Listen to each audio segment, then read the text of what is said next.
नमस्कार प्रेक्षकांनो, आनंदी मालिकेमध्ये आपण पाहणार आहोत की आता युगंधर आणि मुलांना एकत्र करण्यासाठी, त्यांच्यातील भांडण मिटण्यासाठी आनंदी स्वतः घर सोडून जाण्याचा निर्णय घेणार आहे.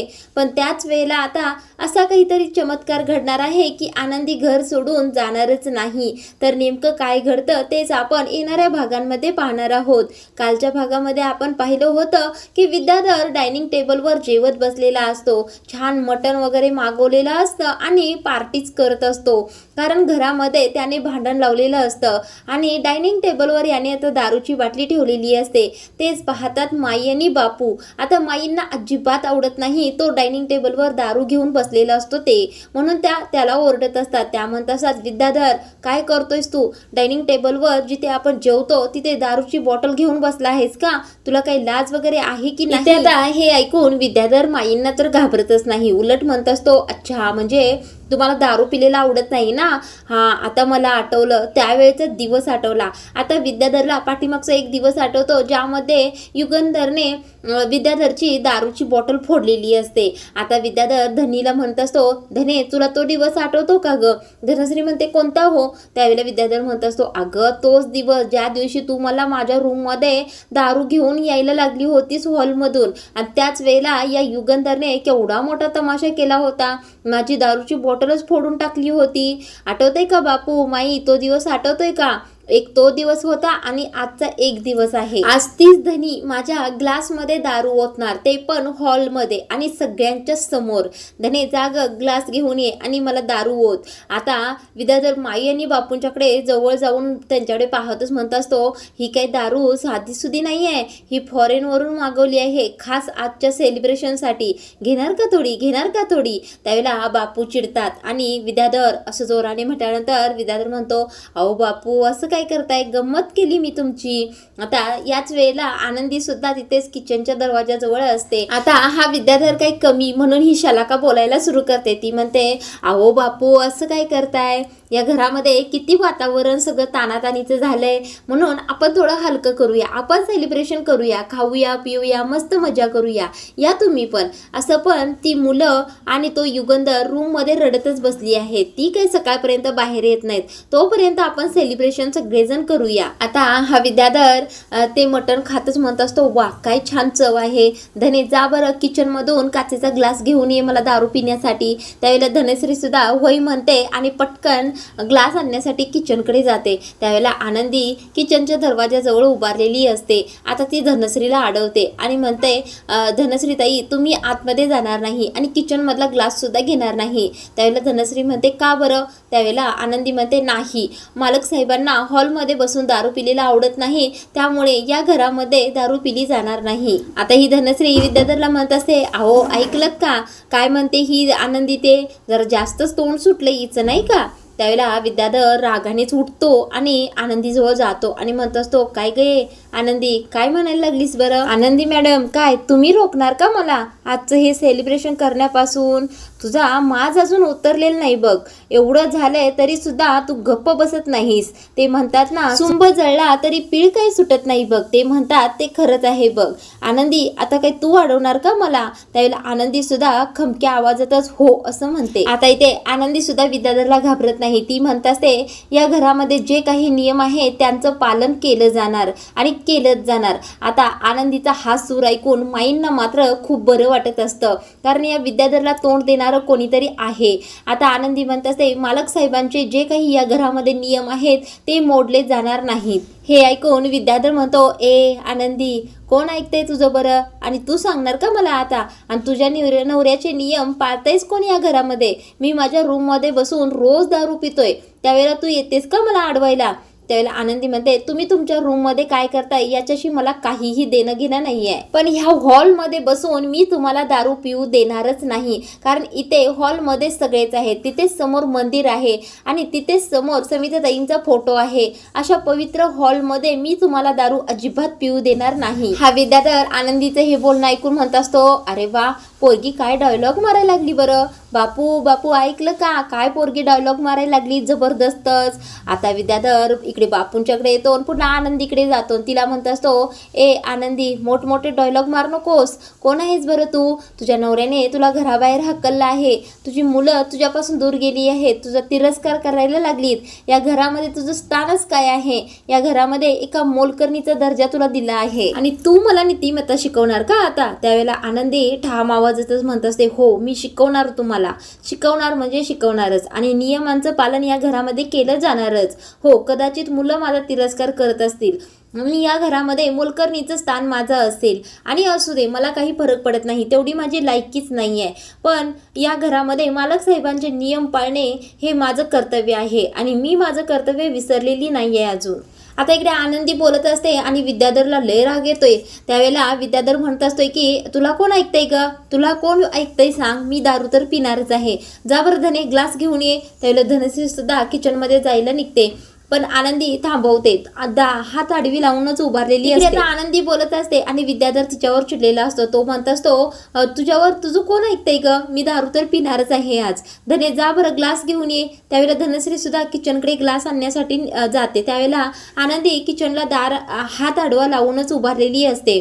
आता इकडे धनश्री आनंदीला धक्का मारून आत जाणार एवढ्यात इकडून आता माई ओरडतात आणि म्हणतात, विद्याधर आनंदी बरोबर बोलत आहे. या घरामध्ये दारू पिली जाणार नाही, नियमांचं पालन केलं जाणारच. त्यावेळेला धनश्री मागे हटते आणि विद्याधर म्हणत असतो, माई काय बोलायला लागलात बरं तुम्ही? त्यावेळेला बापू सुद्धा म्हणत असतात, हो ती बरोबरच बोलत आहे. जंगलातला वाघ जरा काही जखमी झाला, तुमच्यासारखे लांडगे अगदी उड्या मारायलाच तयार होतात की. आता विद्याधरला बापू ज्यावेळेला लांडगा म्हणतात त्यावेळेला ही शलाका चिडते आणि म्हणत असते, बापू काय बोलायला लागलात बरं तुम्ही?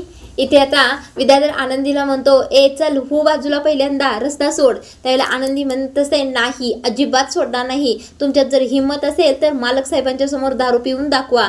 त्यावेळेला विद्याधर म्हणत असतो, ए कोण भीतय ग तुझ्या मालक साहेबांना? थांब आता सगळ्यांच्या समोर दारू पिऊन दावतो. असं म्हणतच विद्याधर डायनिंग टेबलजवळ येतो आणि बॉटलची टोपण काढतो आणि स्वतःच्या तोंडाला लावणार. इतक्यातच बापू आणि माई पुन्हा विद्याधरला ओरडायला सुरू करतात, विद्याधर काय करतोय? थांब तू. त्यावेळेला विद्याधर आता पटकन दारू पिण्यापासून थांबतो.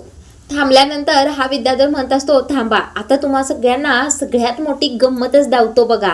असं म्हणतच आनंद इकडे दारूची बॉटल घेऊन विद्याधर जात असतो. हे पाहते धनश्री म्हणत असते, अहो काय करायला तुम्ही? त्यावेळेला विद्याधर तिच्यावर ओरडतो, म्हणतो, ए धने हो बाजूला. धनश्री काही बाजूला होतच नाही. त्यावेळेला पुन्हा विद्याधर म्हणतो, धने तुला म्हटलं नव्हतं का हो बाजूला? म्हटल्यावर धनश्री घाबरते आणि बाजूला होते.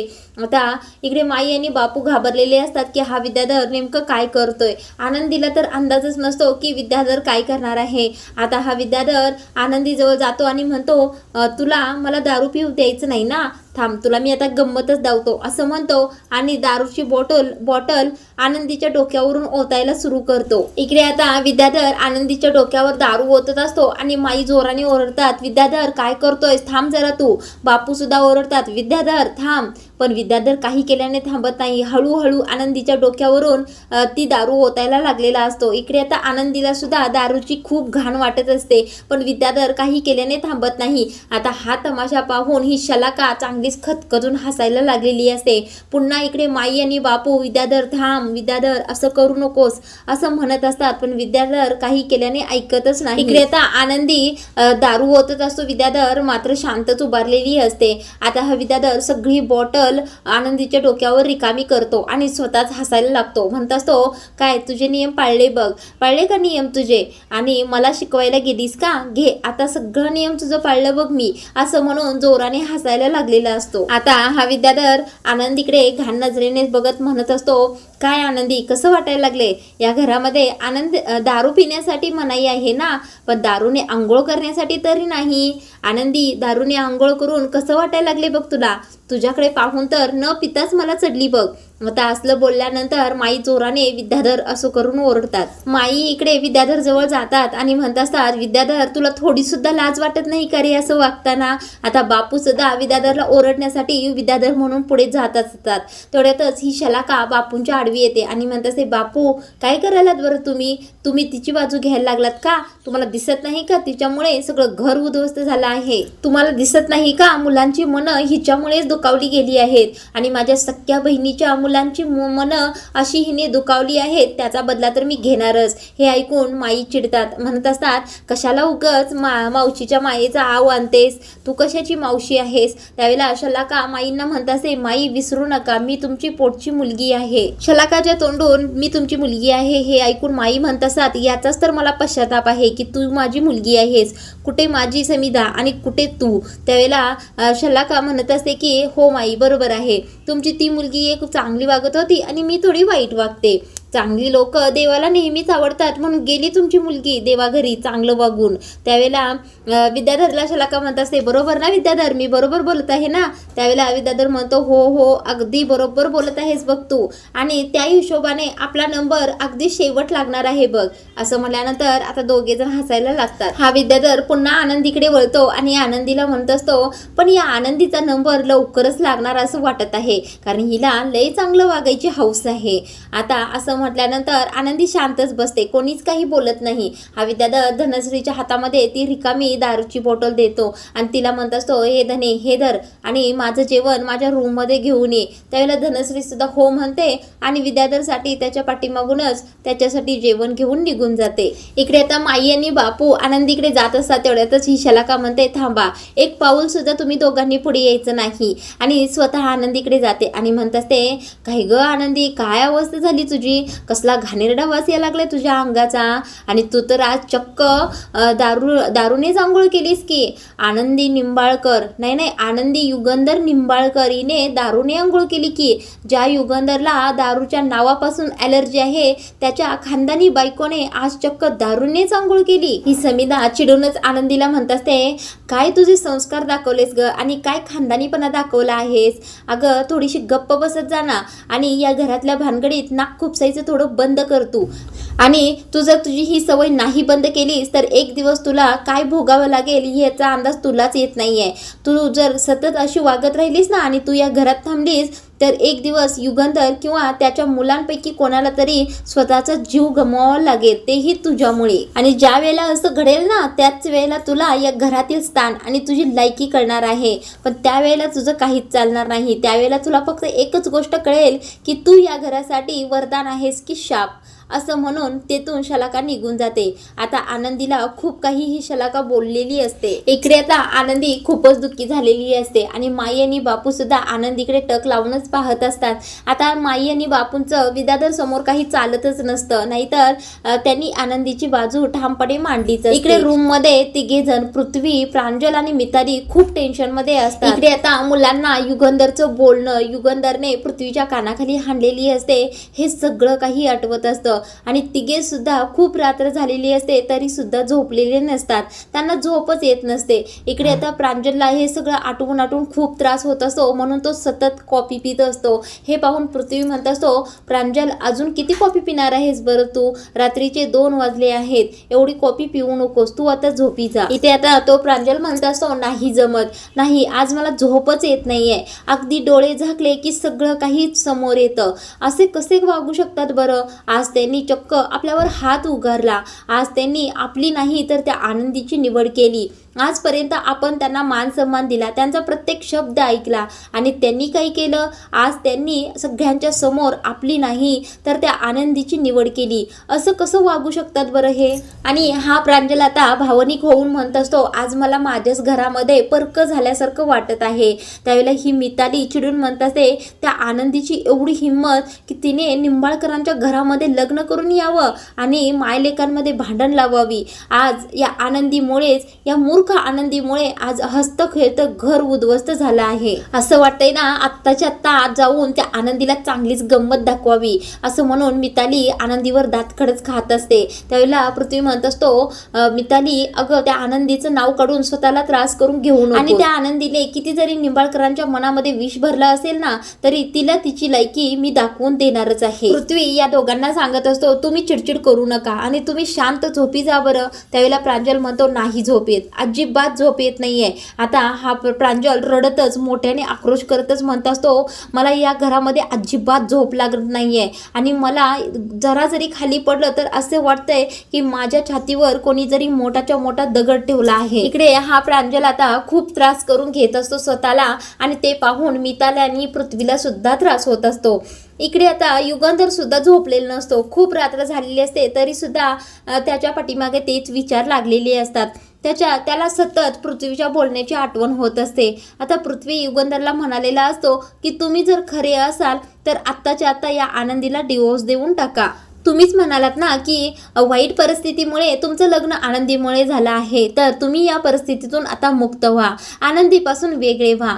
आता हे सगळं आठवून युगंधरला खूप जास्त त्रास होत असतो. इकडे युगंधर रूम मधून इकडून तिकडे हेलपाटे मारायला लागलेला असतो. स्वतःला आरशात पाहतो आणि त्याला आठवतं की त्याने पृथ्वीला खणखणीत उत्तर दिलेलं असतं की मी आनंदीला डिवोर्स देणारच नाही. पुन्हा तो आता विद्याधरचं बोलणं आठवतो, ज्यामध्ये विद्याधर स्पष्ट त्याच्यावर आरोप घालत असतो की याचं या आनंदीवर प्रेम आहे, म्हणूनच त्याने तिच्याशी लग्न केलं आहे. आता युगंधर समिताच्या स्केचकडे पाहतो आणि पृथ्वीला मारलेला सीन त्याला आठवतो, ज्यावेळेला पृथ्वी आनंदीला म्हणत असतो की या घरामध्ये एवढे सारे तर नोकर चाकर आहेत, त्यामध्ये एका नोकरानीची भर पडली म्हणून कुठे काही बिघडलं, राहायचं असेल तर तिला या घरातील मोलकरीण म्हणून राहू दे. त्याच वेळेला युगंधरने पृथ्वीच्या कानाखाली हाणलेली असते.